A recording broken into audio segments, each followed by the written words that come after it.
Ora, se houver isso, se o governo disser, caramba, preciso conversar com os outros.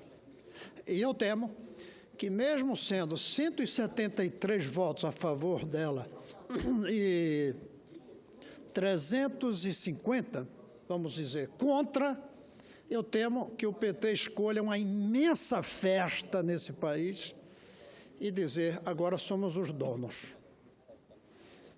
Tirem o impeachment da pauta.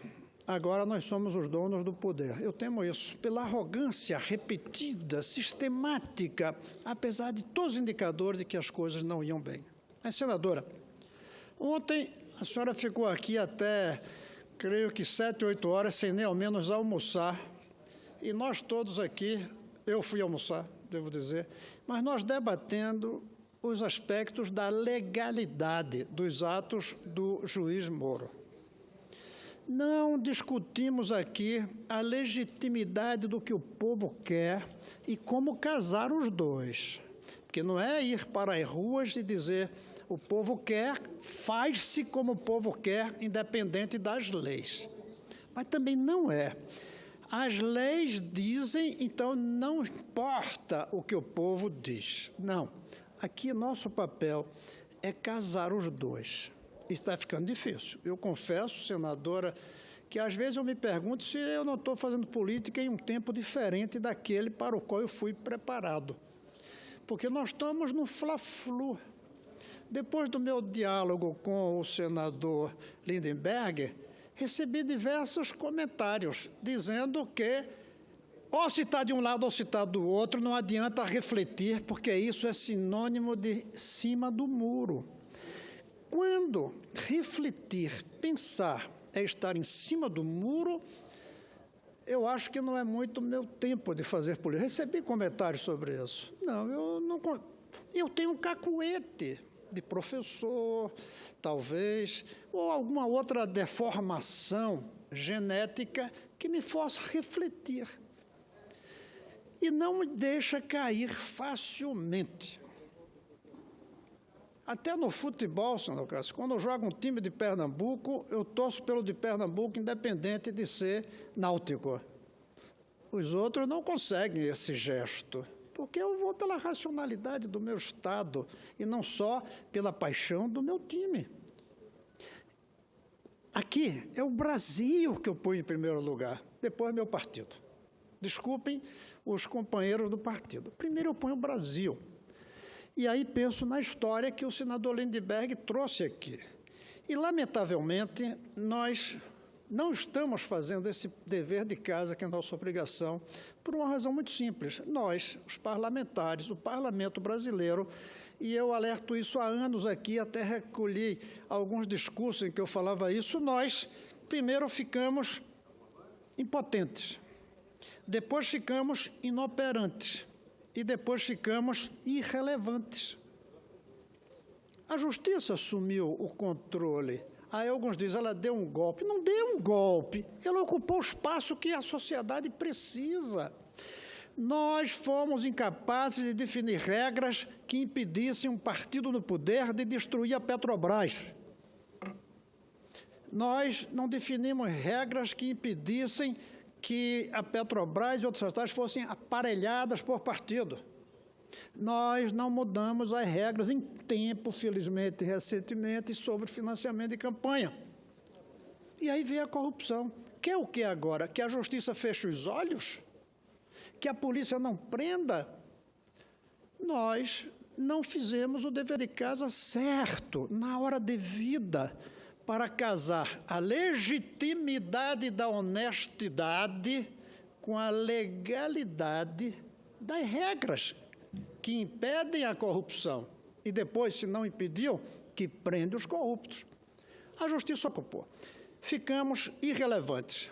E uma prova é como nós debatemos aqui o tempo todo se é legal ou não é legal levar o presidente Lula para o aeroporto. Eu, pessoalmente, acho que não havia necessidade disso. Ele estava ali, sabe o endereço? Nem ele, nem os outros 116. Porque também só o Lula não ser levado coagidamente está errado. Todos são iguais perante a lei. Então, era necessário. Mas eu não sou o jurista que analisa, se debruça sobre as leis e analisa. O que eu quero discutir aqui, senador, e alguns dizem que além do cacuete de querer refletir, eu tenho o defeito de me antecipar e aí fico falando sozinho, e quando a coisa acontece, se acontece, ninguém lembra quem falou, eu quero dar um passo adiante, porque o Brasil vai continuar, depois de hoje, com a passeata do PT, depois da próxima semana, depois do julgamento da presidente Dilma, ela ganhando ou perdendo, o Brasil continua. E aí, eu gostaria muito que nós refletíssemos sobre onde nós erramos. E o nós, senhor Cássio, tem gradação. Em primeiro lugar, nós é o PT, que faz parte do Brasil. Eu começo com nós brasileiros. Errou o PT. Nós é o governo de 13 anos já, 13% de um século, 10% da República foi o governo Dilma Lula. Nós somos também os que são oposição, porque ou por omissão ficaram quietos, ou por incompetência não impedimos, também somos culpados. Onde é que nós erramos? Onde é que nós erramos? E aí eu ponho aqueles que pensam progressistamente, que se consideram de esquerda, independente da sigla, porque esse negócio de esquerda hoje não tem a ver com sigla, não. Onde é que nós erramos? Que o centro das manifestações do povo, e é povo, não venham dizer que porque tem uma cor e não há outra, porque usa uma roupa e não há outra, não é povo, e que o povo, senador Cássio, se mudou do ABC para a Avenida Paulista, da frente do Sindicato dos Metalúrgicos para a frente da Fiesp, de gritar Lula lá no poder para Lula lá preso. Onde é que nós erramos? Não vamos discutir se tem erro aí do juiz Moro ou não, que eu acho que se tiver, é pequenininho. Onde é que nós erramos que perdemos o contato com as ruas? É porque nós perdemos a sintonia com a legitimidade do que o povo quer. Primeiro momento, a meu ver, da perda, senador Lindenberg, é quando o partido do PT chega ao poder e que devia chegar junto com o PSDB, porque era o Partido Social Democrata, e não chegou, porque os dois são de São Paulo, basicamente, e puseram os aspectos eleitorais na frente do político, e puseram São Paulo na frente do Brasil, os dois. Onde é que o PT errou quando chegou ao governo? Porque perdeu o vigor transformador. O PT preferiu medidas boas, generosas, mas paliativas. Volto a insistir, boas, generosas, mas paliativas. Ficamos, por exemplo, com as cotas. Eu fui dos pioneiros na defesa de cotas. Em que diziam, e estava na propaganda da Dilma, colocamos o filho de um pedreiro na escola. Positivo, mas paliativo. Transformação era dizer, nós fizemos as mudanças na educação e agora os filhos de todos os pedreiros disputam vestibular em condições de igualdade com os filhos dos patrões. Aí era transformação. Ou seja, não se abriu uma brecha na porta para se entrar. Se deu igualdade de condições na disputa para entrar. Essa é a transformação. Paliativo. Aumentou o programa Bolsa Escola, criado no Brasil pelo Fernando Henrique Cardoso, a partir da minha experiência aqui como governador. Mas a transformação, senadora Vanessa, não era aumentar a Bolsa Escola, que é uma coisa positiva e generosa. Veja que eu não estou chamando de populista, estou chamando de generosa. Mas a transformação era dizer, agora, nenhum brasileiro precisa mais de bolsa. Todos são capazes, com a produtividade que têm, do salário necessário para uma boa sobrevivência com dignidade. Quando possível, me conceda uma parte? Com o maior prazer. Não fizemos esse trabalho. E olha que eu pus nós. Me incluí agora, porque eu ajudei o governo a chegar lá. Fui ministro no primeiro ano. Tentei, aliás, fazer isso, com a ideia de federalização, adotando 29 cidades, programa chamado Escola Ideal, parado a primeira semana que o ministro Tássio Genro me substituiu. 29 cidades minúsculas, que era o que o dinheiro do MEC permitia, porque o Lula, e nisso eu era a favor, foi austero. Não deu dinheiro para fazer mais. Mas eu estou de acordo com ele. Que se a inflação voltasse, quebrava tudo. Que fizéssemos devagar, mas com estabilidade monetária.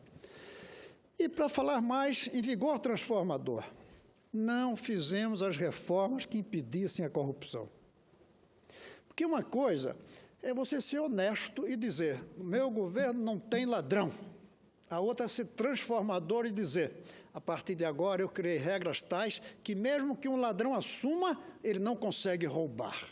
Isso é transformação. Isso é revolução. Não basta você dizer, no meu governo não tem honesto. Desculpe, no meu governo não tem desonesto. No meu governo não tem ladrão. E passado o seu governo, começa a se encher de ladrão. Você não fez a transformação. A transformação são regras que impedem que corruptos ou cheguem ao poder, como a ficha limpa ajuda, ou que mesmo que chegue, não consegue roubar. Não fizemos as transformações. Não fizemos as reformas que esse Brasil precisa. Aí foi o primeiro erro. O segundo erro é ter caído nas malhas da mesmice na política. Passou-se a fazer política da mesma maneira, com arranjos espúrios, com alianças promíscuas, com financiamento de campanha indecente. Caiu-se na mesmice. Aí foi o segundo erro. Esse foi o segundo erro que levou as pessoas a saírem do ABC para a Avenida Paulista, dos sindicatos metalúrgicos para a Fiesp, do Lula salvador da pátria para o Lula vestido de prisioneiro. A mesmice na política. Não mostramos diferença. A presidente Dilma caiu na mesmice quando ela disse, o problema é o impeachment. O problema secundário será o vírus da Zika, será o saneamento. Não colocou em primeiro lugar as transformações que o Brasil precisa, que ela poderia mandar para cá um conjunto de projetos de lei e dizer, perdi, não é tempo de reformas, vou esperar outro momento. Ou até dizer, não é mais tempo de eu continuar no governo, porque o Congresso não deixa as reformas avançarem. Mas preferiu esquecer reformas. Concentrar-se totalmente na salvação do mandato e não na justificativa de para que o mandato. O mandato é para transformar o Brasil, não é apenas para ter o mandato. Esse foi o segundo erro, a mesmice. O terceiro foi a arrogância, nós contra os outros. A história do Brasil começou em 2003 e não em 1500. Um erro isso.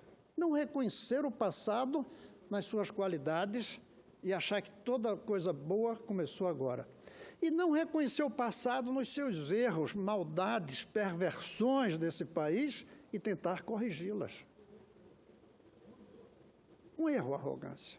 A divisão entre nós e os outros. Veja bem, engraçado é que o nós passou a ser o próprio PT e os aliados, independente de ser ou não. Maluf passou a ser nós naquele momento do governo. E outros passaram a ser nós. Um desses dias alguém falava, vou dizer mais, viu, senador Vanessa, um ex-ministro do Lula, não vou dar o nome, ele disse para mim, o marco, quando eu perguntei onde erramos, senador Lindbergh, quando eu perguntei onde erramos, essa pergunta que eu faço todos os dias, ele disse, tem uma foto de onde erramos. Eu disse, qual foto? Ele disse, a foto do Lula no jardim da mansão do Maluf, para conseguir ganhar uma eleição. Ele acha que aquela foto foi o emblema do erro. De certa maneira, no sentido da mesmice e da perda do vigor transformador. Esses dois pontos que eu coloco como fundamentais. Vossa Excelência, no momento oportuno... O senador Cássio pediu, depois, mas terei todo o tempo. E também o terceiro da arrogância, ou seja, o povo entende. O que o Lula fizer, o povo entende. Esses foram 3 erros. O quarto, e não vou colocar nenhum mais, vou ficar no quarto, é não ouvir as ruas. Não ouve as ruas. E aí a gente pode dizer isso com a maior clareza, quando chama todos os manifestantes de golpistas. É não ouvir as ruas, é não olhar as ruas. Não faz sentido dizer uma coisa dessa. E terminou, como o senhor mesmo disse, insuflando mais ainda. Foi um erro chamar de golpistas todos os manifestantes. Tinha que dizer, olha, no meio de manifestantes de boa índole tem alguns golpistas. E tem mesmo, não vamos negar. E eu até digo mais, está crescendo a proporção de golpistas. Pela raiva, como o senhor disse, que viu aqui em frente ontem. Essa raiva está levando, sim, a transformar manifestação em golpe. Nisso eu me preocupo muito. Está crescendo, senador Lindbergh, o grupo que, como o senhor diz, tem raízes fascistas, como disse ontem. Está crescendo, mas ainda está longe de ser a maioria. A maioria ainda é gente que está descontente. E falta ainda um outro grupo, outros dos fascistas, que são os desesperados. Tem os descontentes, tem os desesperados, que são aqueles descontentes que já não têm mais esperança, aqueles que descerão dos morros para a manifestação na Avenida Paulista ou em Copacabana. Isso ainda não houve. Ainda está um descontentamento, sobretudo, de classe média, mesmo baixa. Mas quando aqueles que são desesperados, que não vêm alternativa mais, se juntarem, aí vai ficar difícil. Quando isso acontecer, e mais uma coisa que eu insisto aqui há anos, manifestação todo o governo aguenta, porque vai, pega o metrô, o ônibus e vai para casa. Agora, que nenhum governo aguenta é manifestação permanente. E vai acontecer. Aliás, está acontecendo ainda com um grupo pequeno, senador Lindbergh. Enquanto vai e volta para casa, nenhum governo é ameaçado. Agora, quando vai e fica, nenhum governo é sobrevivente. E a história mostra isso. Faz ano que eu digo, um dia o povo vem aqui para frente do Congresso, porque é falso que os manifestantes estão com raiva apenas do governo, os manifestantes estão com raiva de todos nós. E o senhor mesmo, ainda ontem falou aqui que se vaiam todos, como dizia em Argentina, fora todos, já está aí. Quando ficar aqui, aí não tem jeito. Pois bem, não houve as ruas. E eu acho que uma das maiores provas de que não houve a rua, senadora Vanessa, senador Lindbergh, com todo o carinho e respeito, foi a nomeação do presidente Lula. Pessoalmente, eu acho que não vai adiantar muito a nomeação do presidente Lula. Eu não acho que ele tem mais aquela força, aquele carisma, ou como se diz vulgarmente, aquele cacife de vir debater aqui. Eu ouvi senador dizer que não é distante do governo, que não gostará de aparecer na foto com o Lula, entre aspas. O que ele queria dizer é que não queira ficar nesse diálogo, preferia outro interlocutor. Eu não acho que foi um acerto do ponto de vista da prática política.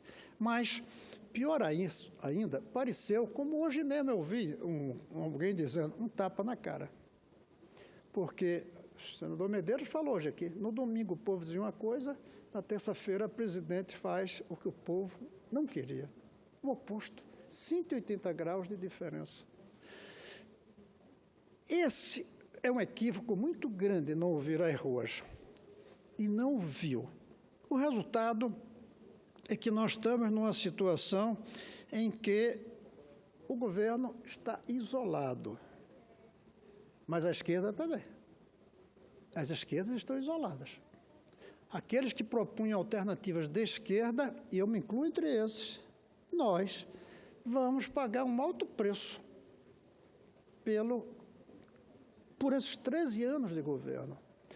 Ou por ter perdido o vigor transformador, ou por ter feito a mesmice na política, ou por ter mantido a arrogância, ou porque não viu as ruas, o governo, isso está contaminado todos aqueles que pensam em transformação, em austeridade. Não falo financeira, eu falo austeridade do Papa Francisco ou austeridade do nosso ex-presidente do Uruguai. Todos vão ter dificuldade daqui para frente, porque perdeu-se legitimidade diante do povo. E, finalmente, e aí eu passo para a parte,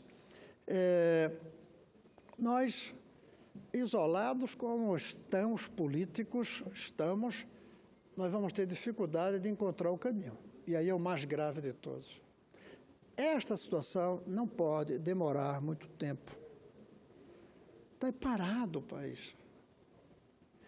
E ela vai ser resolvida, provavelmente, em alguns meses, seja com o impeachment, seja com a continuação da presidente Dilma, passado uma discussão de impeachment. E aí, essa casa tem que estar preparada para o dia seguinte. Seja o dia seguinte ainda com a presidente Dilma, seja o dia seguinte com o presidente Temer, seja o que começa a ganhar força a ideia de eleições gerais. O senador Cássio está dando apoio a isso. Eleições gerais. Vai crescer muito. O problema é que essa aspiração legítima do povo de eleição geral tem que casar com a legalidade do Congresso convocar eleição geral. E aí passa por reforma constitucional. E se a gente duvida se haverá voto suficiente, qualificado, 2/3, para o impeachment, imagine para o impeachment de todos nós. Porque a eleição geral é o impeachment de todos. Então, imagine nós todos votando pelo impeachment de todos nós. Eu quero dizer aqui que eu votarei. Eu também, senador Cristóvão. Eu votarei. Eu vi que o senador Cássio fez assim quando eu falei. Eu votarei por eleição geral. Mas não acredito que isso passe. Mas o povo vai querer. E o que a gente vai fazer se o povo for para a rua e ficar na rua dizendo: eu não quero só o impeachment da Dilma, eu quero o impeachment de todos. E, aliás, tem até uma maneira prática de dizer isso. Vai ter eleição para prefeito. Faria junto a eleição para todo mundo. E até aquela ideia que alguns defendem, eu nem sou tão simpático, de coincidência de eleição municipal com nacional, se faria atendendo a um anseio do povo. Mas, tirando isso, nós temos que estar preparados para o dia seguinte o governo com a Dilma, o governo com o Temer. Temos que estar preparados, supondo que não haverá a cassação dos dois pelo TSE. Se tiver, temos que estar preparados, mas aí é mais fácil. Aí nós vamos fazer uma eleição para presidente. Tendo 90 dias... algum presidente da Câmara. Então, eu creio, senador Cristóvão, se o TSE decidir pela cassação, nós assumiria o segundo colocado. Não sei. Não. Assume o presidente da Câmara por 90 dias. É presidente da Câmara por 90 dias e eleições. Então teremos como presidente o grande deputado Cunha, ou alguém que foi escolhido para substituí-lo, provavelmente com o apoio do Cunha, porque vai ser difícil eleger um presidente da Câmara de Deputados sem o apoio do Cunha. Senador Cristóvão, só para reforçar aí o argumento de Vossa Excelência, só seria, senadora Vanessa, eleição indireta se fosse no próximo ano. Passado 2017, não seria eleição direta, seria uma eleição indireta feita aqui pelo Congresso Nacional. É isso mesmo. Então, supondo que isso vai acontecer, nós temos que estar preparados para o dia seguinte, com a Dilma, pós votação de impeachment, ou sem a Dilma, com o Temer, pós impeachment. E nós não estamos nos preparando para isso. Por exemplo, que compromisso tem o presidente Temer, se ganhar, de manter a Lava Jato em andamento? Ou que conchavos pode-se até se estar arrumando hoje por aí para dificultar o andamento da Lava Jato com o governo Temer, porque a gente sabe a quantidade de pessoas que estão dentro da malha, dentro da rede. Que compromisso tem de levar adiante um programa que recupere a credibilidade, que é o que mais falta hoje no Brasil, interrompendo o funcionamento da economia. Há tempo que falta capital. Há tempo que falta recurso natural. Há tempo que falta mão de obra. Embora falte mão de obra qualificada no Brasil, o resto não falta, a não ser credibilidade. Se tiver um governo com credibilidade, o capital vem do mundo inteiro e faz essa economia funcionar. As máquinas estão aí, inclusive, ociosas hoje. Nós não estamos trabalhando para o dia seguinte. E eu sei que a maioria do povo, a imensa maioria, não quer nem saber do dia seguinte. Quer saber é de hoje se livrar do governo que está aí, a imensa maioria. E nós não estamos dando guarida aqui dentro do ponto de vista legal para fazer isso. Felizmente, pelo menos agora, se abriu o processo de impeachment. Eu sempre defendi que o processo fosse aberto. E nunca disse como vou votar aqui no dia, porque eu serei juiz. E juiz se pronuncia depois de analisar os autos, as provas a favor e as defesas. Mas, felizmente, se abriu o processo. Estávamos precisando disso. A presidente Dilma devia ter tomado até a iniciativa, meses atrás, de pedir que seu partido votasse pela abertura do impeachment, como, aliás, fez, né? Porque a votação foi expressiva a favor da comissão. Teve um voto contra.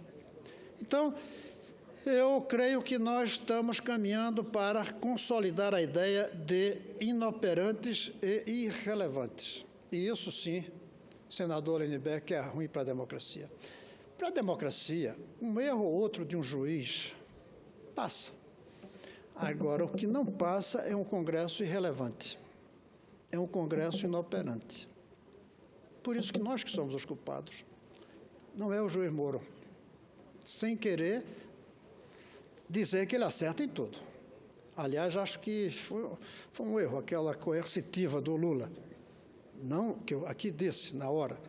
E disse aí fora, no mesmo momento. Aliás, agradeço ao senador Medeiros, porque eu cheguei aqui na hora. A imprensa perguntou e disse, Medeiros, é verdade que estão fazendo a coação ao Lula? Ele nem sabia, entrou no computador, viu a área, eu disse, o que é que a gente fala? Aí, o senhor me ajudou naquele momento.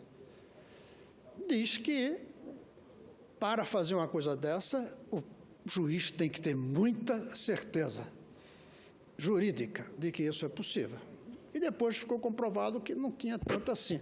Mas esses são pecados muito menores. O grande pecado é do governo, seus partidos, e nosso aqui também, como coadjuvante que estamos sendo, vai ou no aplauso, mas coadjuvantes inoperantes ou irrelevantes. Não há democracia com Congresso irrelevante. E o nosso está sendo. E isso nós temos que resolver entre nós, e não esperar que a justiça nos faça relevante. A justiça preenche o vazio que nós deixamos por nossa inoperância e nossa irrelevância. Esse é o desafio que a gente precisa enfrentar. Senador Cássio. Agradeço, senador Cristóvão.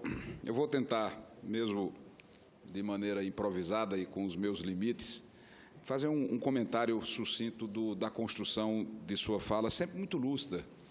O que o senhor chama de cacuete de professor, eu identifico como a virtude do mestre. É a exposição lúcida, a argumentação clara, a lógica do raciocínio e, sobretudo, a trajetória coerente, não só do seu pensar, mas do seu agir. Isso lhe credencia como um dos melhores oradores que ocupa essa tribuna, tenho certeza. Obrigado. Então, começo a parte por esta parte. E quero concordar com a análise de Vossa Excelência em vários aspectos, quase que na totalidade do teor da sua fala. Com todo o respeito, eu vou fazer uma observação que talvez, dentre outros graves erros, o maior equívoco praticado pelo ex-presidente Lula teria sido não inovar na forma de sustentação política que levou o Brasil a uma situação difícil e, ao invés de transformar os métodos já envelhecidos, apodrecidos da política da altura, o presidente Lula deixou de usar o seu imenso capital político, deixou de usar a sua extraordinária liderança popular e terminou quedando para o caminho mais fácil, o caminho do fisiologismo, do patrimonialismo, do aparelhamento do Estado, e que talvez tenha sido, neste ponto, o erro que degenerou todo o sistema desse período de governabilidade do PT. Porque o que está sendo revelado na Lava Jato, e foi descoberto e já punido no Mensalão, nada mais é do que a expressão mais nua, mais crua dessa forma de operar a política. E é exatamente isso que o povo brasileiro está dizendo que não quer mais, que é um basta. E esse talvez seja o primeiro grande desafio para quem está olhando para o futuro, como Vossa Excelência faz. Sim, temos que olhar para o amanhã, porque o presente já está precificado. Ontem, a Câmara dos Deputados instalou a comissão do impeachment, e é um processo irreversível, por tudo que estamos vivendo, não preciso entrar em detalhes. E agora é momento de, com muita responsabilidade, o Parlamento, o Congresso Nacional, ter espírito público, que é uma palavra tão gasta, deixar projetos políticos de lado, ambições pessoais de banda e pensar no Brasil. Esse é um momento em que divergências ficam menores diante do desafio que nós temos para o amanhã do Brasil. Conduzir uma saída legal, constitucional para esta crise. E hoje de manhã, Cristóvão, senador, permita-me tratá-lo assim, eu acordei, em primeiro lugar, lembrando do meu pai, que hoje completaria 80 anos. Senti uma saudade imensa, uma saudade que sinto quase todos os dias, ou todos os dias, mas hoje, por razões naturais, a lembrança do poeta Ronaldo Coelho Lima, do meu pai, foi muito intensa.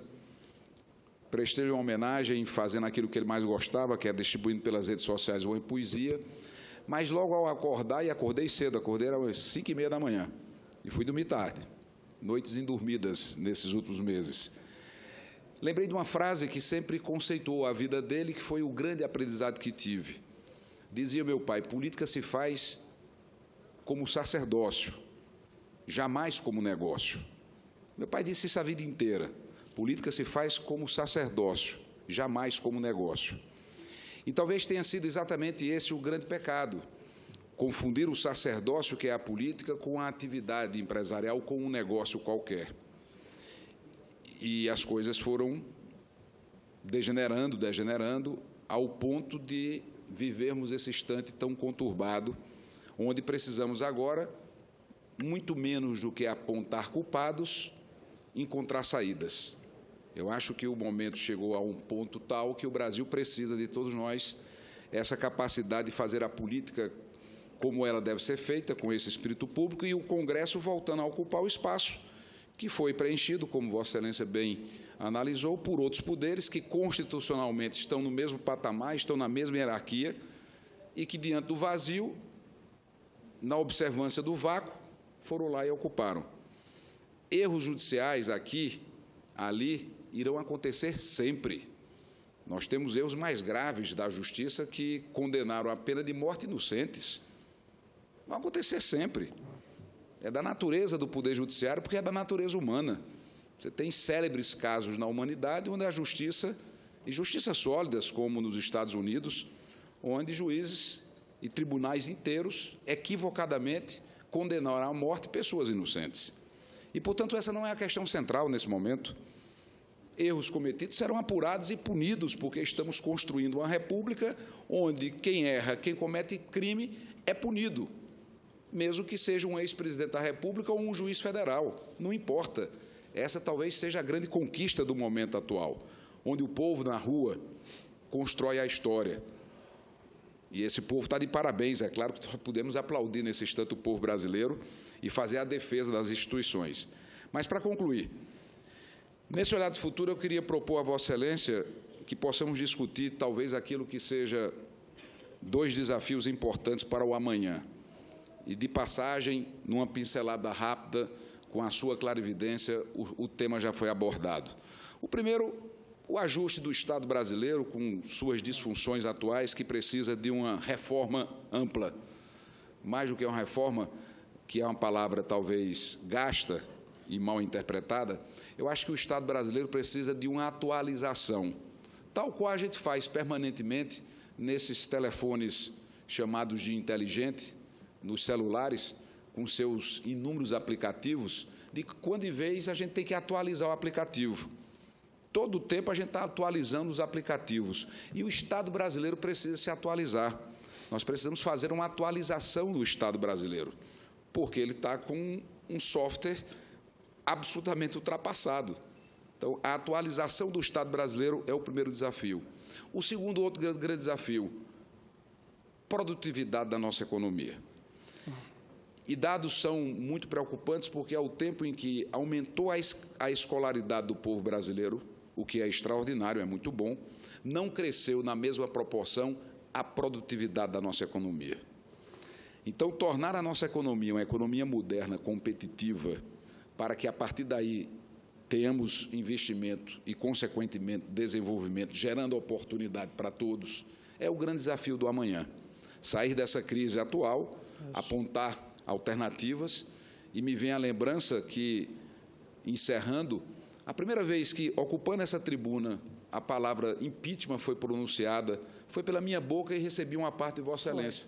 Dizendo que não era golpe. Que não era. Eu dizia, senador Cristóvão, em primeiro lugar, foi por ensejo de uma pesquisa da Datafolha que apontava uma queda vertiginosa da popularidade da presidente Dilma.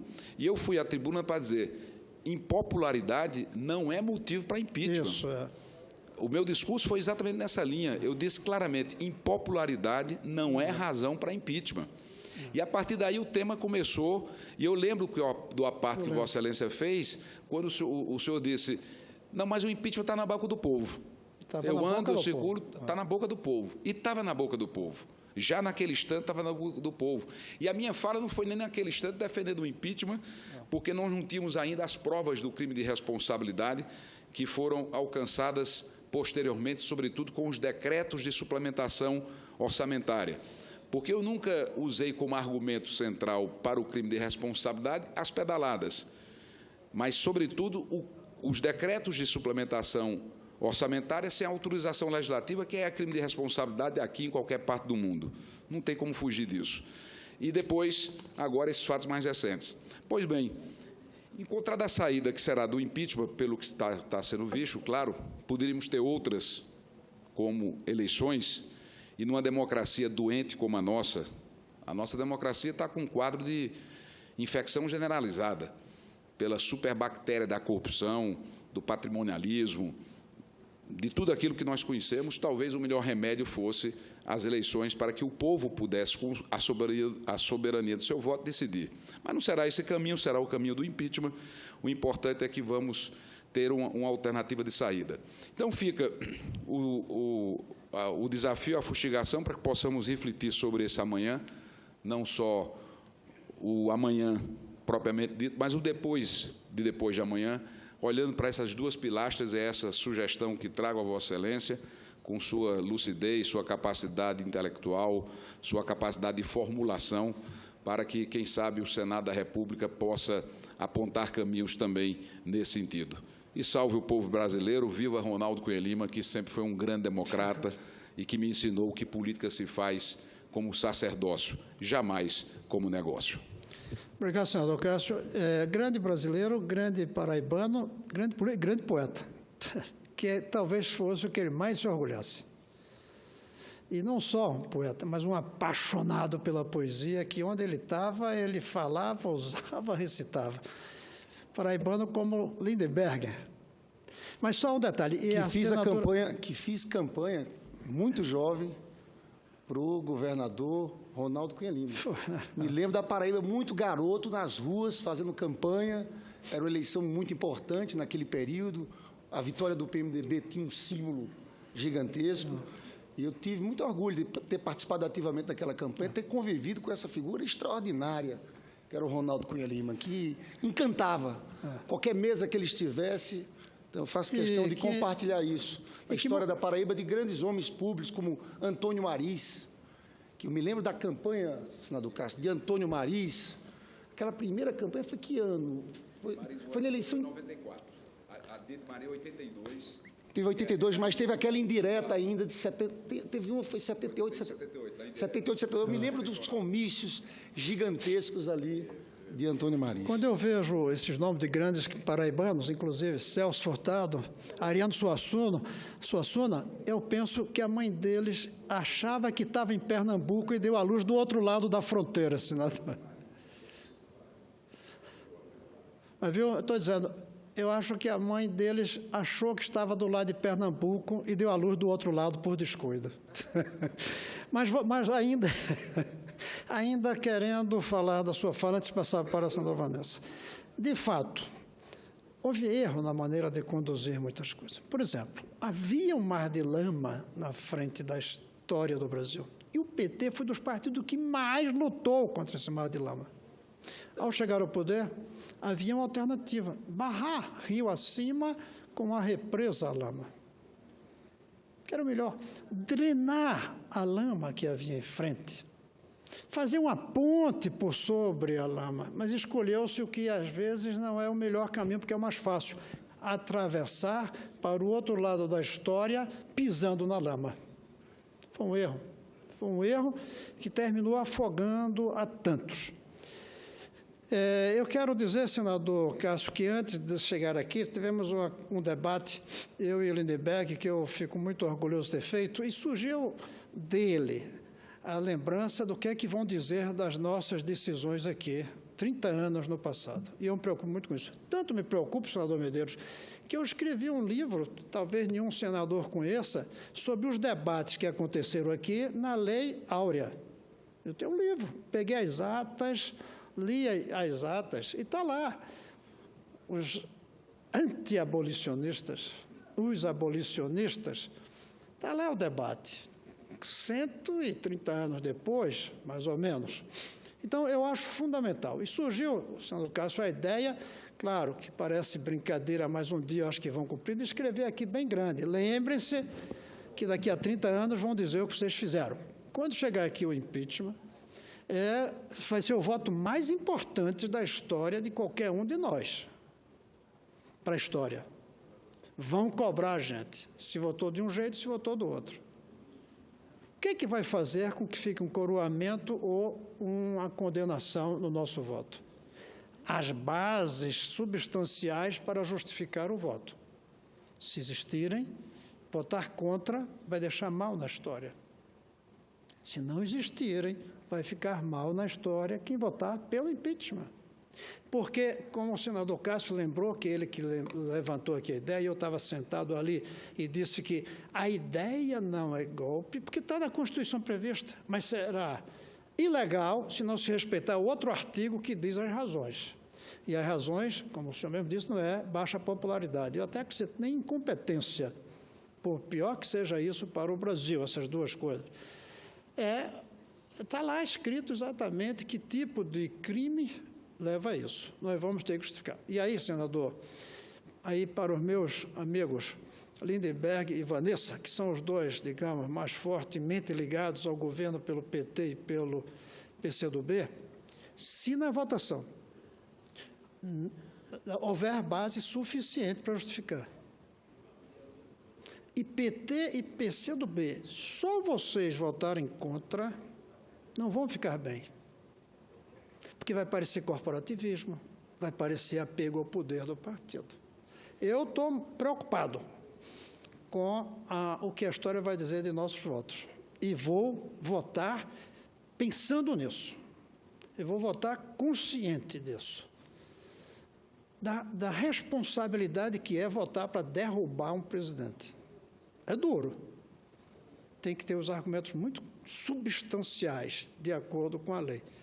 Eu vou votar com muito cuidado. Tanto que até hoje eu não disse minha posição. Eu sou a favor que abra o processo. Nunca disse aqui. Sou a favor do impeachment, não sou a favor do impeachment. Todos me cobram. Porque nesse fla-flu de hoje você tem que estar a favor ou contra. Eu não vi ainda os autos completos, não vi ainda a defesa da presidente Dilma em relação àquilo que ela é acusada. O juiz, quando senta para julgar, ele até tem no coração dele uma ideia: esse cara aí é um criminoso. Mas ele não pode sair dizendo, antes de ouvir os jurados, se é ou não criminoso. antes de ver os autos, a defesa, a acusação. Eu vou votar com a consciência de que 30 anos depois e até mais, vão olhar ali como é que aquela pessoa votou. Não tenha dúvida. Mas eu acho e recomendo, sugiro que personalidades como vocês também façam o mesmo. Pensem bem. Não só o que o povo na rua está dizendo, mas o que os historiadores vão registrar. Senadora Vanessa. Depois, senadora Vanessa, claro, muito obrigado. Vossa Excelência, senador, tem procurado debater a crise do ponto de vista das saídas. Do ponto de vista das saídas. E eu quero dizer que sempre lhe cumprimentei muito por isso, que eu acho que Vossa Excelência traz uma preocupação que é sincera. Sincera, quando nós votamos o pré-sal aqui, se abriríamos ou não a possibilidade da Petrobras deixar de ser a operadora única, Vossa Excelência se absteve.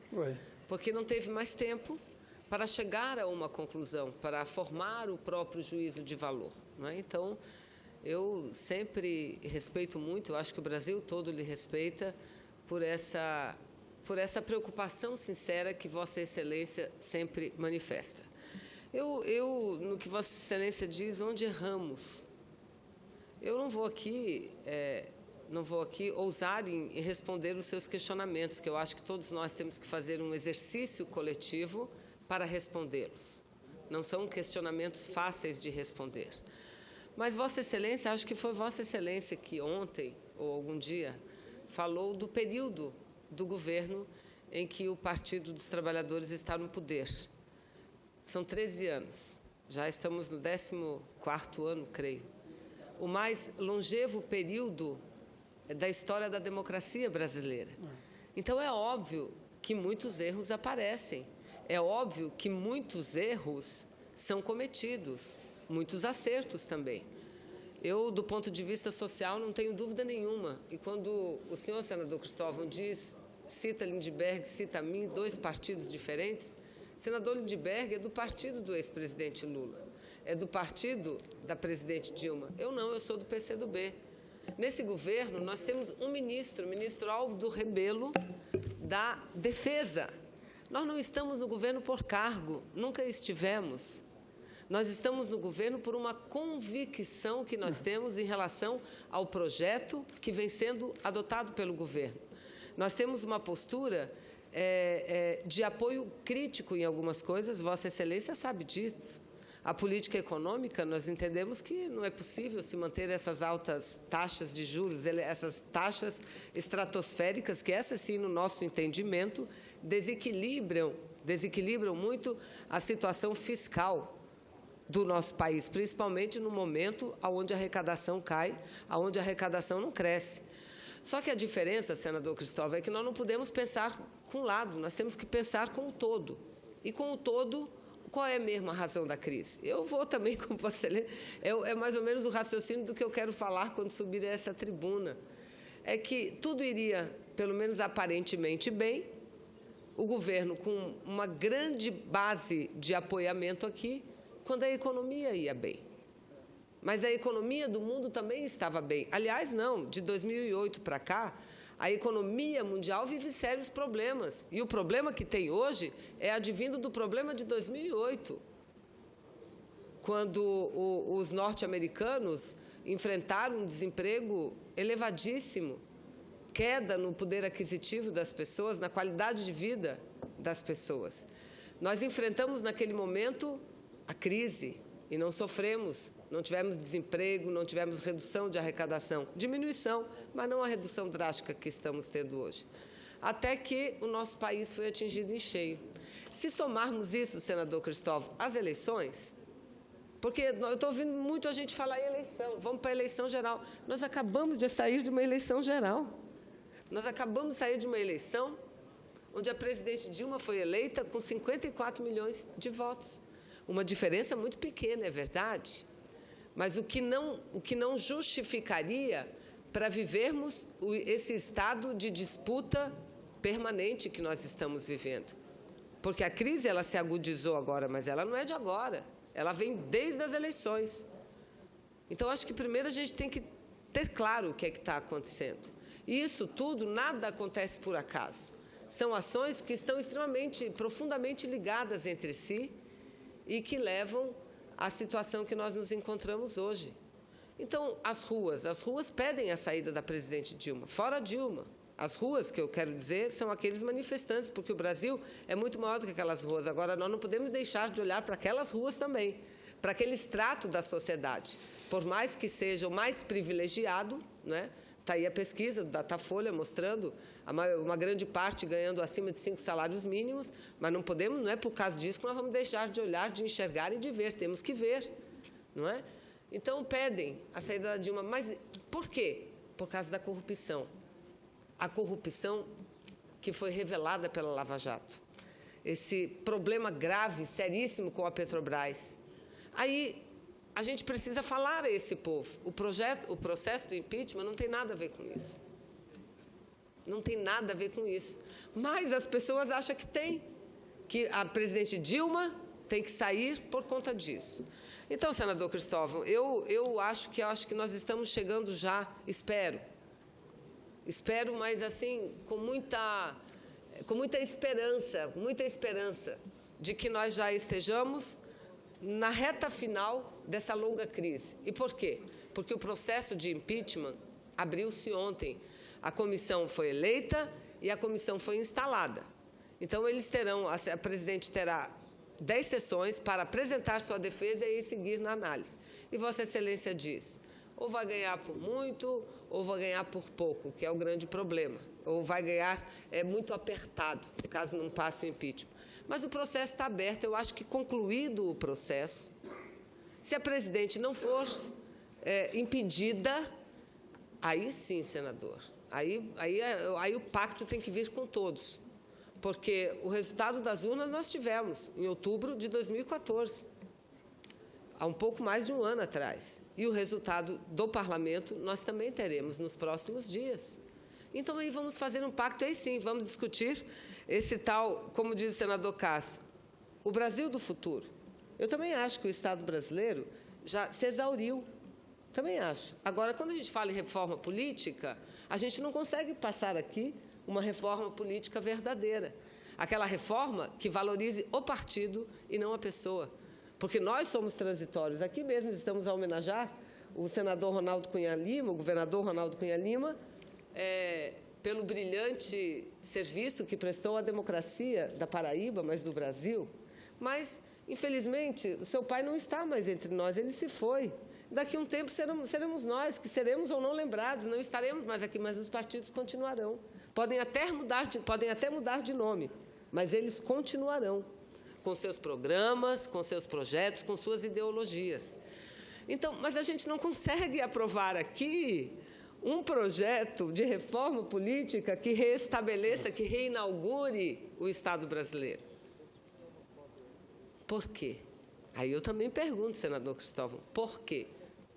Olha só a roda viva que nós estamos, olha o ciclo, não é? Que não é virtuoso, é vicioso, é negativo, é perverso. Mas também não só discutir a questão da estrutura política do Estado, que é importante, eu colocaria até como uma questão de princípio. Discutir na economia, que um Estado moderno, que garanta produtividade maior, de fato, eu concordo. Nós não temos alcançado o crescimento que precisávamos na produtividade, mas isso tudo com o quê? Com salários dignos, com direitos. O que eu não posso... e não estou dizendo, senador Cássio, que essa seja a sua linha, não me entenda, mas nós temos ouvido muito aqui, temos lido muito a respeito do assunto, como que se o problema do país, da economia, é porque a CLT tem muito direito, é porque a política de valorização do salário mínimo, que é tão responsável, senador Lindbergh, que o aumento do salário real, ele varia de acordo com o crescimento da economia. Se a economia cresce, ele cresce. Se a economia não cresce, ele cresce, mas só um pouquinho da forma com que o Estado possa suportar. A crítica, sabe o que é, senador Cristóvão? Ao piso salarial do magistério, a sua área. Eu dei aula. Quando recém-casada, meu marido desempregado por conta da ditadura, eu nunca tinha trabalhado, eu fui dar aula. E aí gostei, fiquei e atuei no movimento sindical. Então, veja, vamos discutir, mas a gente precisa de paz para discutir isso. Acho que está instalado. Eu tenho muita esperança que o processo não sequer chegue ao Senado. Falo com muita convicção, sei que muita gente lá do meu estado, principalmente, não está exatamente entendendo minhas posições, e uma boa parcela até não concordando com as minhas posições, mas eu fico do lado do senador Lindbergh. Nós precisamos, no país, defender a democracia. E, repito, senador Cristóvão, eu tenho confiança plena em Vossa Excelência, porque quando Vossa Excelência faz, quando Vossa Excelência diz, Vossa Excelência faz. Eu vou olhar o processo. Mas o povo não sabe o que é o processo da presidente Dilma. O povo quer tirar a presidente porque acha que a economia vai mal, porque tem muita roubalheira na Petrobras e no país. Não é por aquilo que está lá. E aqui nós somos políticos, mas somos também técnicos. E temos que olhar o projeto do ponto de vista da tecnicidade. Então, eu quero, mais uma vez, cumprimentar o senador Cristóvão por suas preocupações, porque a gente está pensando aqui, Vossa Excelência já está lá, há anos-luz, à frente de todos nós, pensando o que fazer lá na frente, como ajudar a resolver os problemas do país. Parabéns. Obrigado, senador. Muito obrigado. Isso daí eu tomo como reconhecimento de um defeito na política. Isso pode ser uma qualidade no intelectual, no profeta, mas na política tem que estar no momento. Mas, senador, antes de passar para o senador Lindbergh, veja bem, a minha preocupação é que ela ganhe com minoria, porque ela ganhará legalmente, mas não ter metade mais um, pelo menos, dos deputados. Mas pode acontecer e vamos ter que respeitar. Segundo ponto é que a raiva não está escrita como uma das razões para derrubar o presidente legalmente. Mas a raiva do povo derruba o presidente passando por cima daqueles que zelam pela legalidade. Se o Congresso aqui não levar em conta a legalidade, é golpista. É golpista. Mas a raiva sozinha, ela é capaz de derrubar governos, se ela for suficientemente forte do povo na rua, ficando aqui, na frente, parado, impedindo que funcione. Ou em greve geral. Quantas vezes um governo não foi derrubado pelos trabalhadores, inclusive comandados pelo Partido Comunista, seja do Brasil ou brasileiro, por greve geral? Pelo menos se tentou. E derruba. A raiva derruba. E passa por cima do Congresso. Quanto à CLT, eu sou defensor, senadora Vanessa, de aumentar os direitos dos trabalhadores e substituir direitos velhos por direitos novos. Quando a CLT foi criada, não havia máquina de escrever elétrica. Não havia máquina de escrever, mecânica. Hoje, você fala e o computador escreve. Mas você fala em português e o computador escreve lá na China em chinês. Tem que adaptar. Por exemplo, não está na CLT um artigo que eu acho que devia ser o primeiro. O filho de todo patrão tem que estudar na escola dos filhos dos seus trabalhadores. Isso é uma CLT revolucionária. Obviamente, não pode ser desse jeito, mas estou falando essa intenção. Todo trabalhador tem que ter hoje não só férias, tem que ter uma licença para aperfeiçoar-se na sua profissão, porque muda todo o tempo. Quanto aos avanços sociais, claro que tivemos avanços sociais, como tivemos com Itamar, com Sarney, com Fernando Henrique. Eu queria mais do que avanços sociais, eu queria transformação social. Isso a gente não teve. Avançamos, mas não saltamos como era preciso. Juros, que aí é o que eu discordo às vezes do senador Lindbergh. Mas não é uma discordância que os juros estão tão altíssimos, obscenos, imorais. Tem que baixar. A diferença é como baixar. Eu não vejo como baixar juros de uma maneira sustentável por vontade política. Eu acho que para baixar juros tem que cuidar melhor da dívida. E isso exige certa austeridade. E a austeridade muitas vezes provoca recessão e desemprego. Então, como combinar isso? A economia foge da vontade política. Ela depende da vontade política, mas ela é rebelde. A economia tem uma rebeldia, como tem a gravidade. Eu solto aqui e cai. Esse negócio não aceita ficar na altura da minha mão se eu não segurar. uma rebeldia da natureza chamada lei da gravidade. Há uma rebeldia da economia que são as regras da aritmética, que a gente engana, mas aí ela se manifesta na inflação.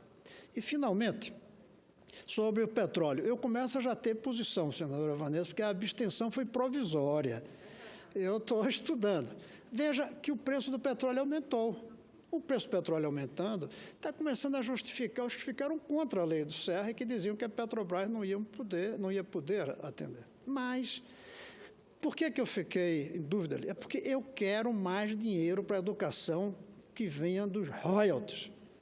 E se deixarmos nas mãos da Petrobras, sendo obrigada a colocar 30% em cada poço, nas condições atuais, os royalties não vêm.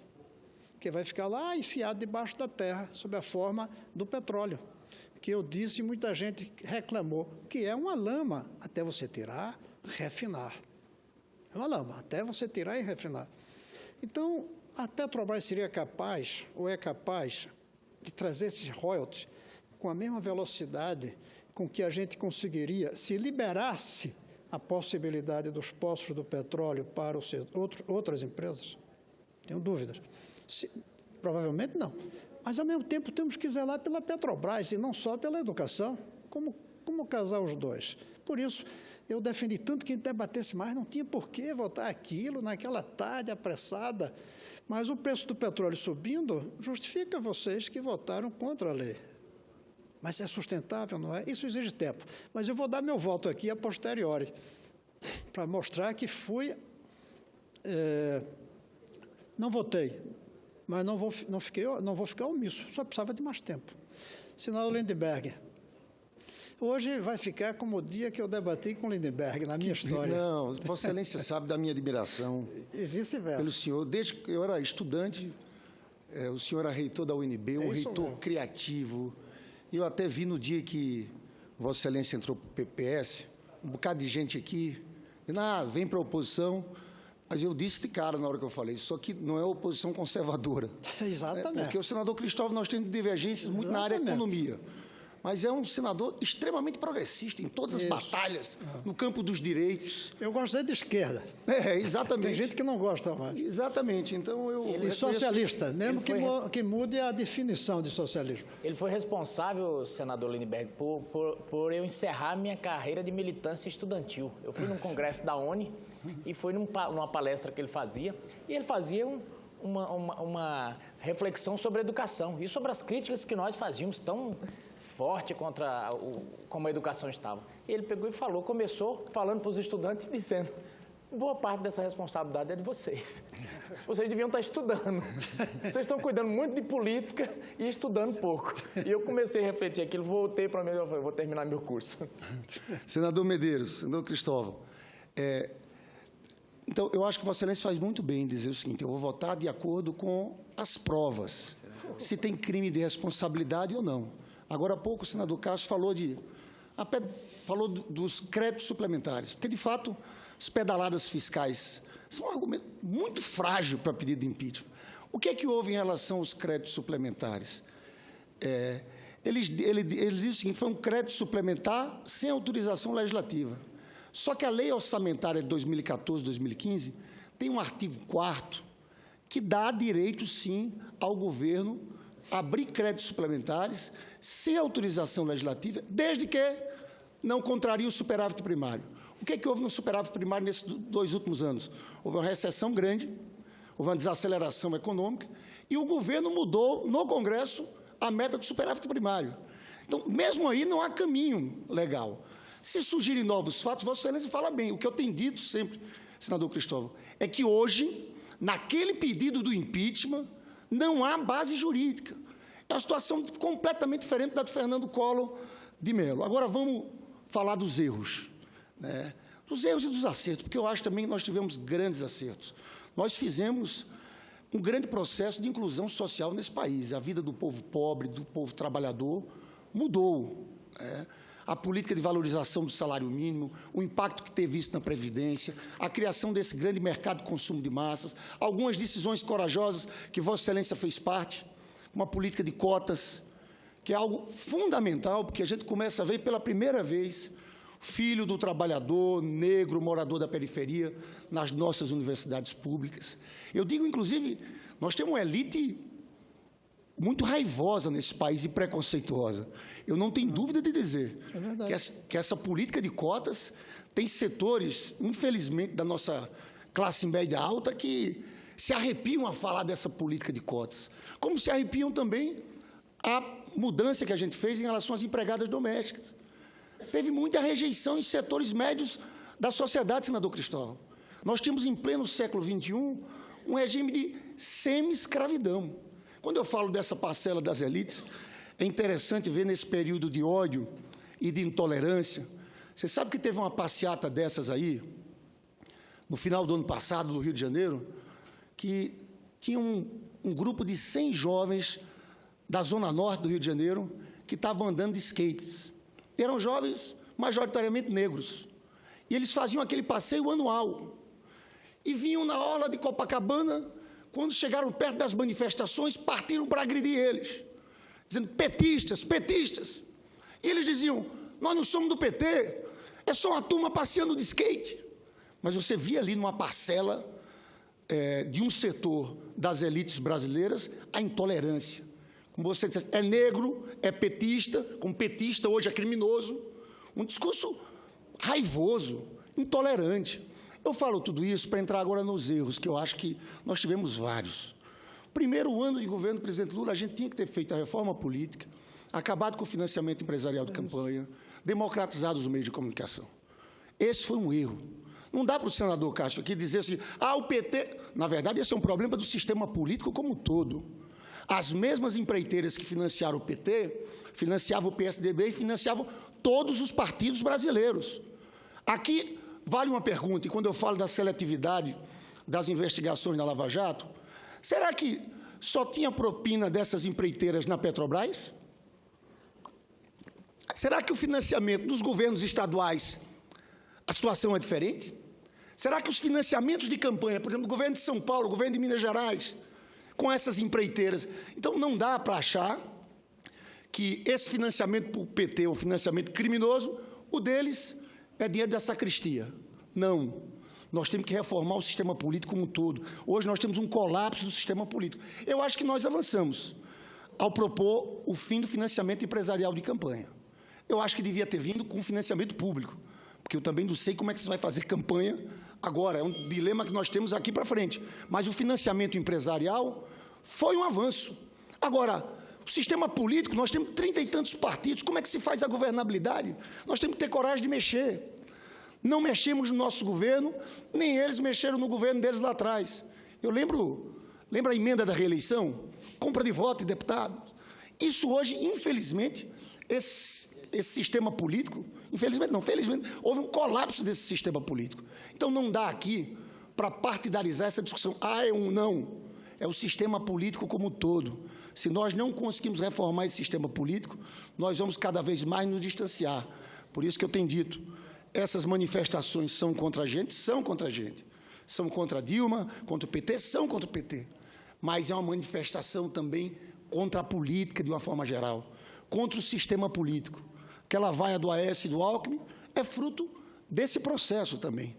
Agora, eu queria só acabar, senador Cristóvão, entrando num ponto que pouca gente tem percebido, e Vossa Excelência é muito atento a esse debate econômico, é que eu estou muito preocupado, porque tem uma nova coalizão se formando em torno de um programa, e eu cito aqui a Ponte para o Futuro, que é um programa de retirada de direitos de trabalhadores.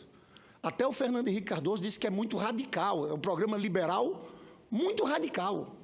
Porque, veja bem, e quando se faz o discurso, o senador Cássio falou de produtividade, tal, se constrói uma tese, Vossa Excelência sabe disso, em vários economistas, que um dos problemas da nossa produtividade é que o custo do trabalho está muito alto. E que o presidente Lula e a presidenta Dilma, com essa política de valorização do salário mínimo, acabou elevando muito o salário dos trabalhadores e nós estamos perdendo competitividade. Eu discordo dessa tese. Essa tese, para mim, é furada. Na verdade, o que a gente fez nesse último período da economia crescer, lá atrás, no governo do presidente Lula, foi justamente porque a gente melhorou a vida dos mais pobres, dos trabalhadores. E aí o salário mínimo teve um papel fundamental. Mas qual é o programa desse pessoal e da Ponte para o Futuro? Eu queria aqui levantar 4 pontos para discutirmos, porque é o programa do golpe. O programa do golpe. Estão querendo afastar e tem um programa, uma nova coalizão a ser montada. Primeiro ponto, dizem, fim de todas as indexações de salários e benefícios previdenciários.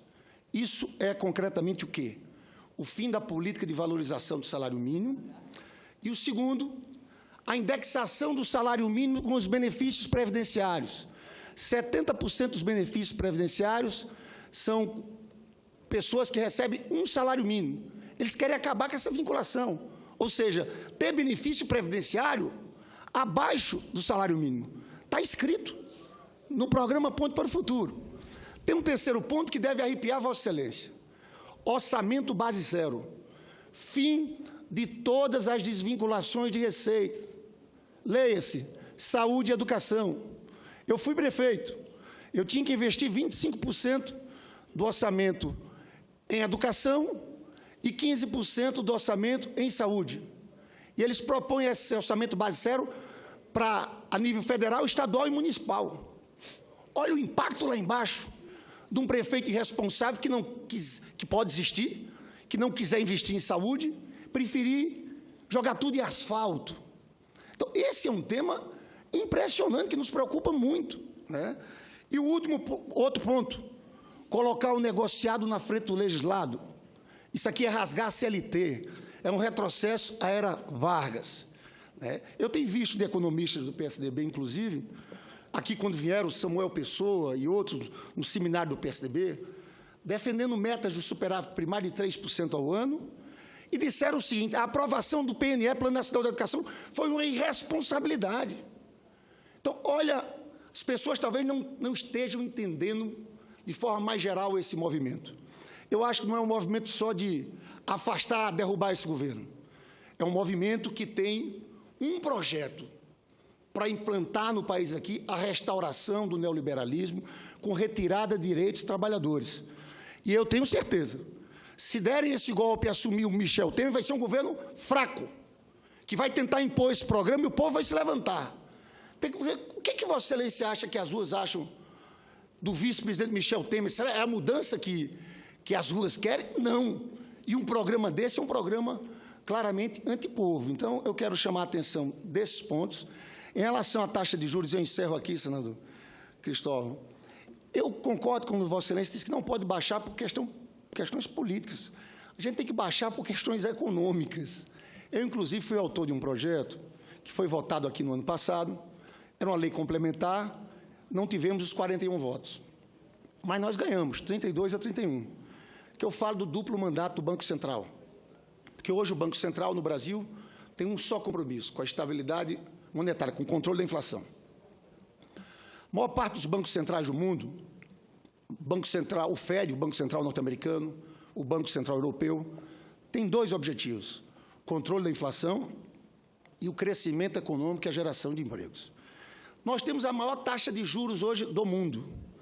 Não dá, no momento de uma recessão como essa, para a gente continuar com essas taxas de juros aí.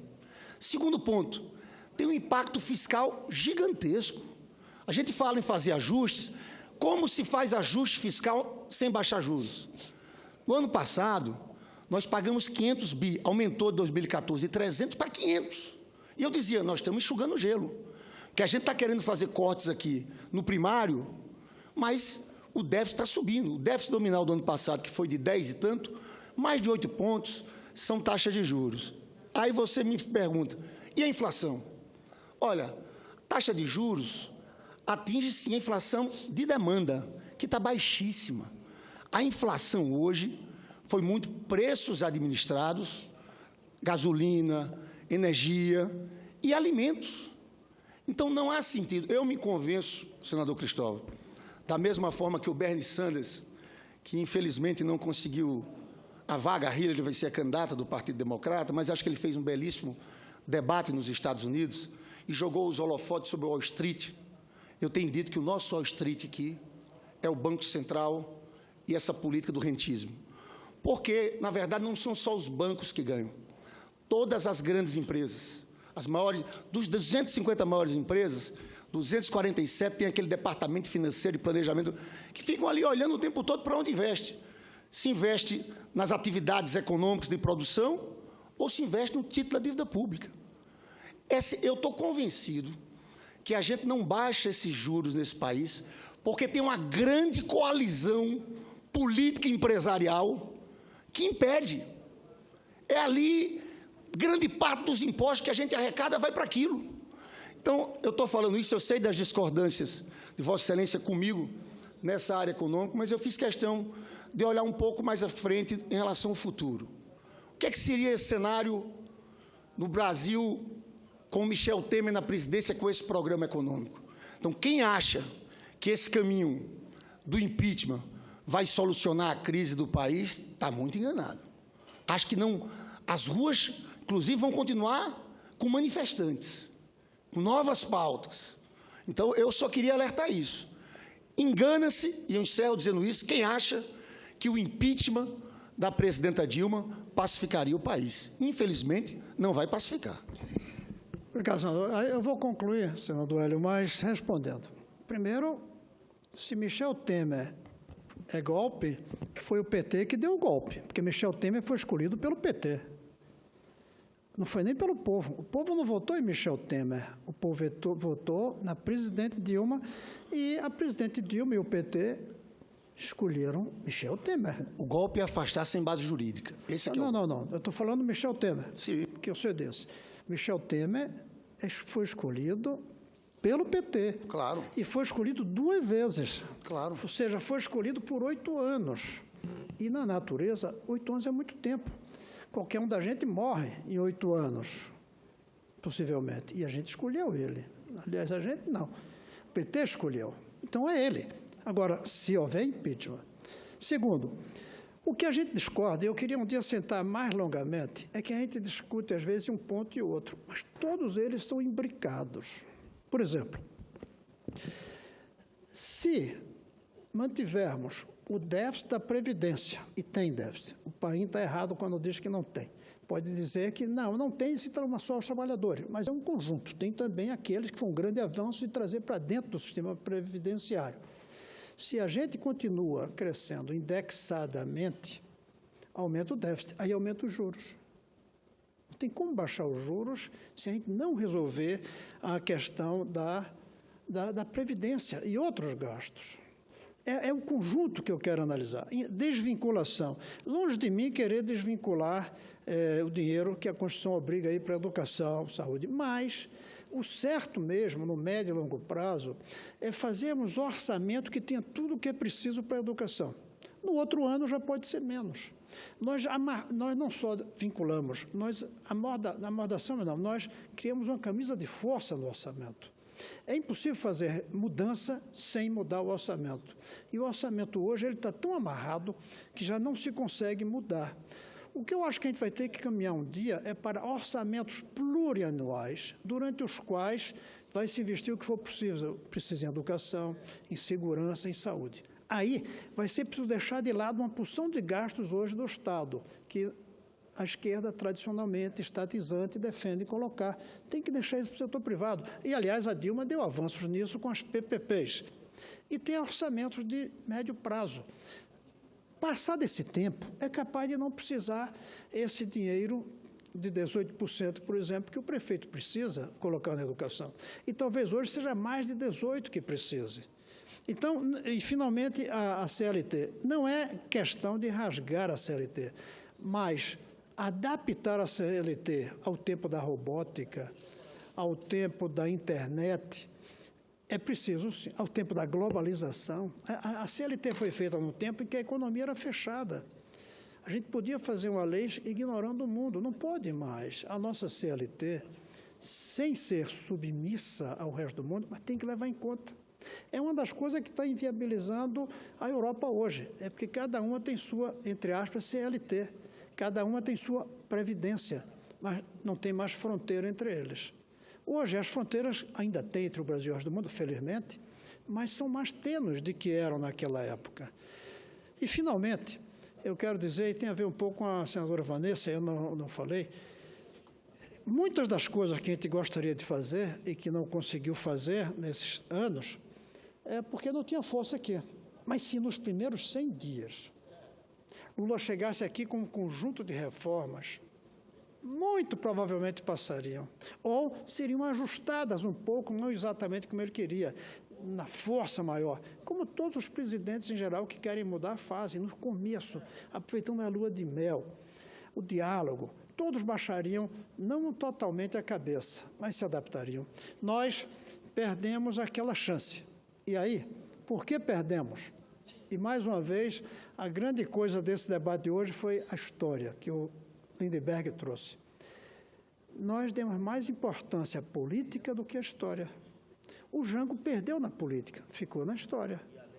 O Lula, com a habilidade, a genialidade dele, a meu ver, preferiu vencer na política e deixou de lado o que ficaria na história, mesmo que perdesse na política. Não de ter golpe e ser derrubado, mas de não ter sido o presidente que queria. Ele cedeu muito à política de imediato, não fez o enfrentamento que a história exige para os heróis.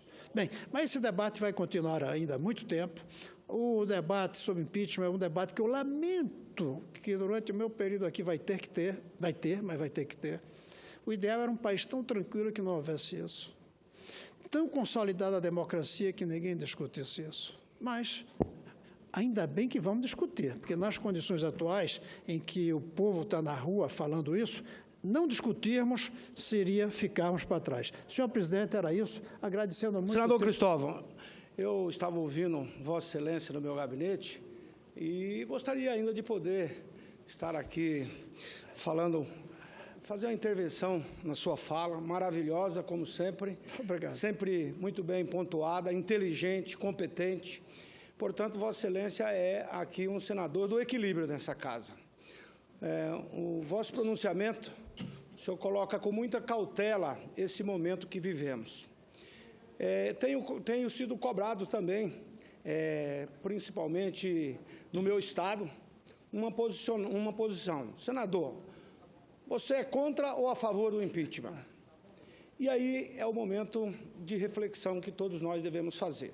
Eu já tive a oportunidade de participar do impeachment aqui no Congresso Nacional, como deputado federal, do impeachment do presidente Collor. Foi um momento também de muita emoção, comoção, e entendo que foi um momento de crescimento da nossa democracia. Inclusive, já tive a oportunidade até de elogiar a postura do ex-presidente Collor, quando, do processo de impeachment, ele, de forma pacífica, recebeu e aceitou a posição do Congresso Nacional.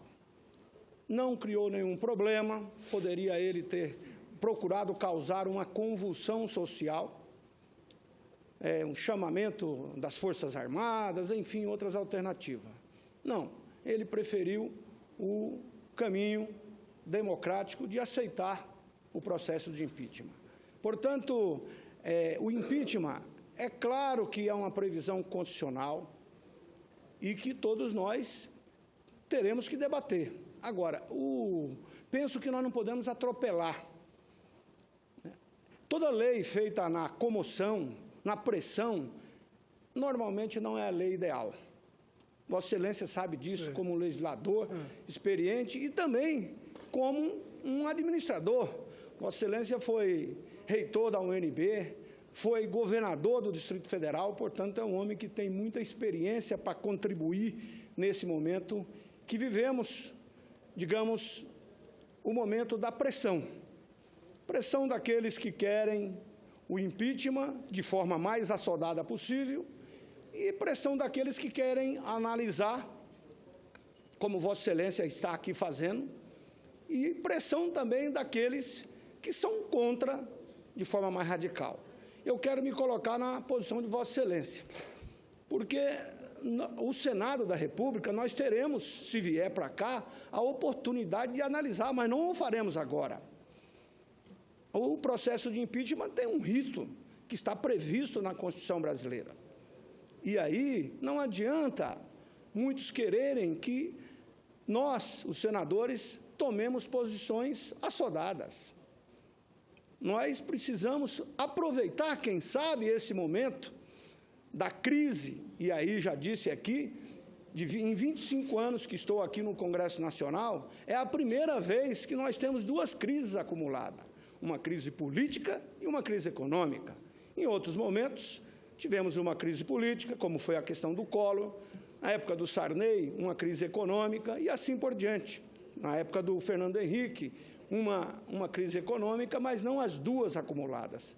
Portanto, eu penso que este momento é um momento, quem sabe, principalmente na maturidade desta casa, de pessoas experientes como Vossa Excelência fez alguns dias atrás, alguns meses atrás, junto com outros companheiros, estiveram com a presidente Dilma, a aconselhando, sugerindo a ela que tomasse algumas posições, mas que, infelizmente, naquele momento, a presidente Dilma não aceitou aquelas sugestões feitas, principalmente liderado por Vossa Excelência, e sugestões sensatas. Eu penso também da mesma forma, e falei isso em reunião com a própria presidente, todos os candidatos a presidente da República foram aos debates, às praças públicas e prometeram as reformas. A presidente Dilma não precisava esperar a posse para promover essa reforma. Ela poderia fazê-lo num dia após o resultado eleitoral. Isso. E como Vossa Excelência estava dizendo aqui no seu raciocínio, perdemos a oportunidade. Porque, para se fazer as reformas profundas, o governo tem que estar respaldado pelas urnas e, claro, também com o apoio aqui do Congresso Nacional. E todos nós sabemos da necessidade dessas reformas. Por isso, eu entendo que este momento seria também uma oportunidade para que pessoas como Vossa Excelência pudessem liderar aqui um trabalho no sentido de conclamar os partidos políticos para que a gente busque a solução para o país. Porque a crise, o embate, é a pior situação, mas eu digo o embate, não o embate da discussão de ideias, mas o embate de choque de pessoas. Por isso eu quero aqui dizer, e quero repetir mais uma vez, nunca me posicionei contra o processo de impeachment. Isso é uma previsão constitucional, como já disse. Agora, entendo que nós temos que analisá-lo de forma madura, como Vossa Excelência tem feito, não só nesse pronunciamento, em outros tantos momentos aqui. Por isso que não vou também me curvar à pressão daqueles radicais que querem uma posição. Você tem que dizer que é contra ou a favor. Não, nós precisamos analisar no momento certo e na hora certa. Agora, vamos ouvir as ruas, vamos ouvir todos os processos que aí estão. Para chegar aqui, o impeachment, nós teremos que analisá-lo. Aliás, após a decisão da Câmara dos Deputados. Não temos como fazê-lo antes. Por isso eu quero aqui, como presidente da Comissão Senado do Futuro, mais uma vez externar aqui a minha felicidade de tê-lo como meu vice-presidente. Aliás, essa semana estivemos com o presidente Renan, onde vamos fazer um grande evento no final do ano, exatamente para tratar também do futuro, do futuro da humanidade, do futuro desse país, do futuro para que a gente possa deixar um legado às nossas futuras gerações. E não tenho dúvida que Vossa Excelência é uma das pessoas que tem maior capacidade para tudo isso. Então, eu quero aqui agradecer essa parte, mas dizer da minha felicidade de ter e de ouvir um pronunciamento neste momento de crise, com equilíbrio, como Vossa Excelência está fazendo. Muito obrigado, senhor. Eu concluo dizendo apenas que eu sou a favor de abrir o processo.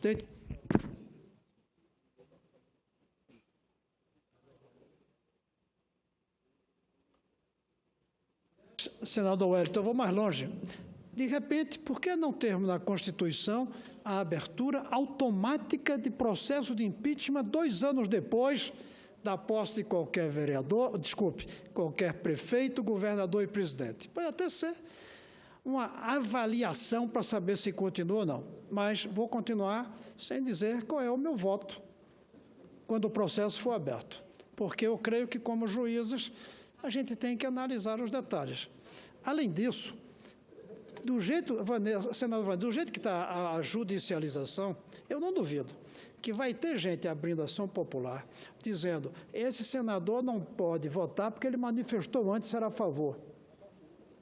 Ou o outro vai abrir um processo dizendo, ele não pode julgar porque ele já disse que é contra. Não duvido nada que haja ação popular nesse sentido, do jeito que está a judicialização. É isso, senhor presidente.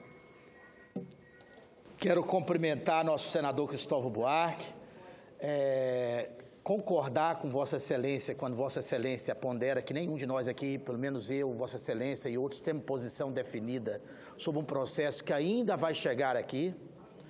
O meu partido, por exemplo, que é o PMDB, nós ainda não nos reunimos, não definimos posição. Tem uma reunião convocada para o dia 29, para que o diretório do partido avalie a conjuntura, né? E acho que Vossa Excelência tem muita razão quando coloca aqui que nós não podemos, de antemão, ser a favor ou ser contra um processo que nós não conhecemos a plenitude dele. Então, alguns andam pondo na imprensa que fulano é a favor, que fulano é contra. Eu tenho certeza que a mim, Vossa Excelência, o senador Wellington e vários outros aqui não temos posição definida ainda. Obrigado, senador Cristóvão. Senadora Vanessa Graziotin, do nosso querido partido PCdoB da Amazonas, nossa procuradora das mulheres aqui nessa casa, para seu pronunciamento como pessoa escrita. Em seguida, se Vossa Excelência puder, gostaria que assumisse a mesa para que eu faça a comunicação inadiável, e depois o senador Lindbergh vai falar como pessoa escrita. Muito obrigada, senhor presidente, senhores senadores. Presidente, eu, iniciando aqui essa minha breve participação, acho que poderíamos ir abreviando o tempo para que todos possam usar da palavra. Eu gostaria de dizer que tomei conhecimento pela imprensa e acabei de ler a carta, que na realidade não é uma nota, é uma carta aberta escrita pelo presidente Lula. E eu peço, presidente Wellington, Vossa Excelência, que passa a dirigir os trabalhos a partir de agora, que essa carta seja inserida nos anais. Acho que é uma carta muito serena e profunda ao mesmo tempo. Serena, curta, mas muito profunda, presidente. Eu não vou ler na sua integralidade, mas apenas algumas partes. O presidente Lula, e obviamente ele escreveu essa carta, senador Hélio José, por conta de que ontem houveram várias reações em relação a uma fala do presidente que ele se refere ao Poder Judiciário, se refere ao Parlamento e tudo mais.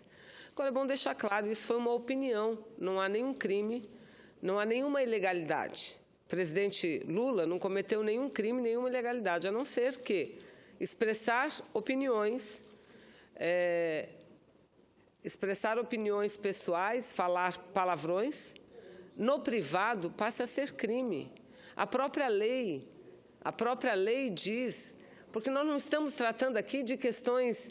se a gente olhar as falas do presidente Lula, do ex-presidente Lula, a maior parte delas são falas onde ele expressa opiniões, tanto eu repito o que eu disse insistentemente ontem, não tem nenhuma ilegalidade, não tem nada, porque se tivesse, é óbvio que o juiz Moro, que é quem acompanhava o processo, já teria punido ele, no mínimo, com a supressão da sua liberdade, no mínimo.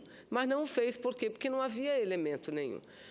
Mas, enfim, algumas manifestações aconteceram ontem, né? Algumas respostas àqueles áudios que foram divulgados, e o presidente escreveu a carta, né? Dizendo que, dos membros do Poder Judiciário, ele espera, como todos os brasileiros, isenção e firmeza para distribuir a justiça e garantir o cumprimento da lei e o respeito inarredável ao Estado de Direito. Ele fala também dos critérios da impessoalidade, da imparcialidade. E lembra que nos 8 anos que esteve à frente à presidência, ele sempre teve a oportunidade de demonstrar o apreço que nutre, que tem, e o respeito pelo Poder Judiciário. E aí diz, não o fiz apenas por palavras, mas mantendo uma relação cotidiana de respeito, diálogo e cooperação, na prática, que é o critério mais justo da verdade. E aí ele vem em seguida, dizendo que nas últimas semanas, como todos sabem, é a intimidade dele, da sua família, que está sendo exposta ilegalmente. Informações que deveriam estar sob a guarda da Justiça têm sido publicizadas. E, diz ele, aí eu abro aspas, sob o manto de processos conhecido primeiro pela imprensa e só depois pelos diretamente e legalmente interessados. E aí algumas partes que eu vou ler na íntegra, porque considerei, assim, muito importante.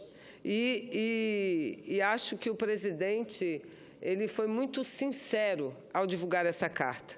Aí ele diz o seguinte, nessa situação extrema, a situação extrema que ele se encontra, em que me foram subtraídos direitos fundamentais por agentes do Estado, externei minha inconformidade em conversas pessoais, que jamais teriam ultrapassado os limites da confidencialidade se não fossem expostas publicamente por uma decisão judicial que ofende a lei e o direito. Veja, senador Lindbergh, na intimidade dele, ele expressou uma opinião, ele diz aqui que jamais teriam ultrapassado o limite da confidencialidade.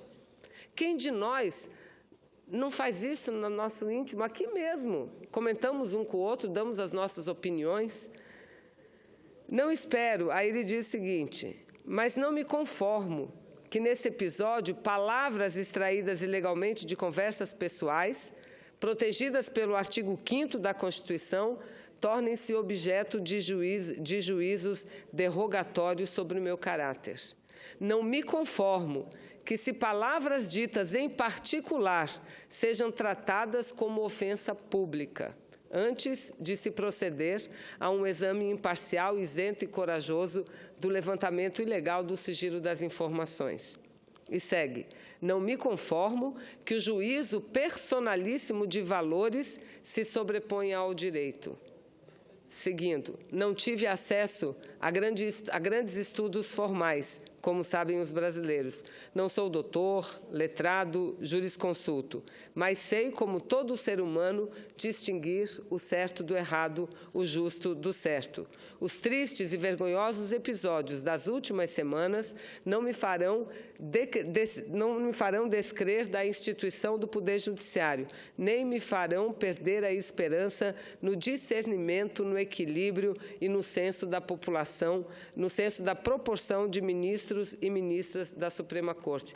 Ou seja, senhor presidente, de uma forma muito correta, o presidente apresenta essa carta para, primeiro, mostrar o respeito que tem com o Poder Judiciário. E eu creio que esse não é um respeito só ao Poder Judiciário, mas ao Poder Legislativo, a todos aqueles que podem ter se sentido ofendidos nas palavras do presidente. Ontem, senador Lindbergh, nós vimos o prefeito da cidade do Rio de Janeiro também vir a público e pedir desculpas pelas comparações e pelos termos utilizados. E também disse ele que foi numa conversa informal, numa conversa particular. E olhe só onde nós estamos metidos, senhor presidente. Mas eu quero começar aqui dizendo que volto à tribuna para tratar desse que é o principal assunto do Brasil hoje, não só do parlamento, mas em todas as rodas, em todos os segmentos da sociedade, que é o problema político que nós estamos vivendo e a abertura do processo de impeachment contra a presidente Dilma. E, mais uma vez, digo que nós não podemos apenas analisar fatos isolados. Nós precisamos utilizar o fato como um todo, nós precisamos enxergar todo o processo que o Brasil está vivendo. É óbvio que esse grande processo ele é formado de pequenos atos. Os pequenos atos as pequenas iniciativas é que formam o processo todo, mas para que a gente possa chegar a algumas conclusões importantes e necessárias, é preciso a gente analisar o processo como um todo. E aí eu tenho insistido em dizer, a crise, ela não começou agora. O que nós estamos vivendo agora está sendo preparado desde outubro de 2014, desde o momento em que a oposição perdeu as eleições. Porque a oposição perdeu as eleições, mas saiu do pleito imbuída do seguinte propósito: nós não vamos deixar a presidenta Dilma governar nesse seu segundo mandato, senador Wellington. Vem de lá. A crise que hoje se transformou numa crise aguda é uma crise crônica que vem desde lá.